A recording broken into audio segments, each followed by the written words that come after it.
പോലീസിൽ തനിക്ക് ഏറെ വിശ്വാസമുണ്ടായിരുന്നു എന്ന് 350 പവൻ നഷ്ടമായ വീട്ടുടമസ്ഥൻ രാജീവ്. കേസ് തെളിയിച്ചതിൽ പോലീസിനോട് നന്ദിയുണ്ടെന്നും രാജീവ് പറഞ്ഞു. പൊന്നാനിയിലെ 350 പവൻ കവർച്ചയിൽ പ്രതികളുമായി പോലീസ് തെളിവെടുപ്പ് നടത്തി. വ്യാഴാഴ്ചയാണ് കേസിൽ 3 പ്രതികളെ പോലീസ് അറസ്റ്റ് ചെയ്തത്.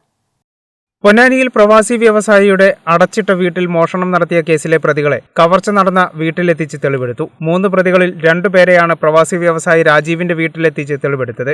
കവർച്ചാ കേസ് തെളിയിക്കുന്ന കാര്യത്തിൽ തനിക്ക് കേരള പോലീസിന് വിശ്വാസമുണ്ടായിരുന്നെന്ന് പ്രവാസി വ്യവസായിയായ രാജീവ് പറഞ്ഞു. അതുകൊണ്ടാണ് അന്വേഷണം തീരുന്നതുവരെ കാത്തിരുന്നത്.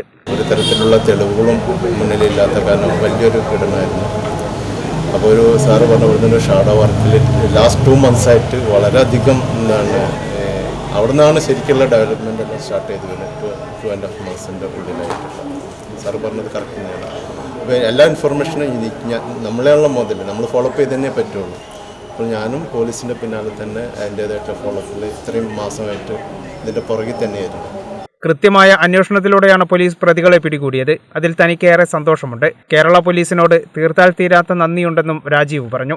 കഴിഞ്ഞ ഏപ്രിൽ 13-നാണ് പൊന്നാനി സ്വദേശി രാജീവിന്റെ വീട്ടിൽ 350 പവൻ സ്വർണം കവർച്ച ചെയ്യപ്പെട്ടത്. 3 പ്രതികളാണ് ഇതുവരെ അറസ്റ്റിലായിട്ടുള്ളത്. പൊന്നാനിയിൽ താമസക്കാരനായ വാടാനപ്പള്ളി സ്വദേശി സുഹൈൽ, അബ്ദുൾ നാസർ, പാലക്കാട് കാവശ്ശേരി സ്വദേശി മനോജ് എന്നിവരാണ് പിടിയിലായത്. നിരവധി മോഷണ കേസുകളിൽ പ്രതിയായ സുഹൈലാണ് കവർച്ചയുടെ സൂത്രധാരൻ. അറസ്റ്റിനു പിന്നാലെ പ്രതികളെ കേന്ദ്രീകരിച്ച് നടത്തിയ അന്വേഷണത്തിൽ 1100 ഗ്രാം സ്വർണവും 7.5 ലക്ഷം രൂപയും 2 ഇലക്ട്രിക് സ്കൂട്ടറുകളും പോലീസ് കണ്ടെടുത്തിരുന്നു.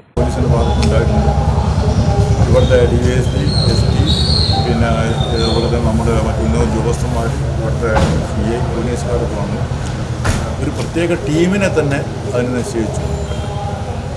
ആ ടീമിൻ്റെ നിരന്തരമായ പരിശ്രമത്തിൻ്റെ ഫലമായിട്ടാണ് ഈ കളവ് കേസിലെ പ്രതികളെ പിടിക്കാൻ പറ്റിയിട്ടുള്ളത്. നമുക്കറിയാം ഇവർ പ്രൊഫഷണൽ കള്ളന്മാരാണ്.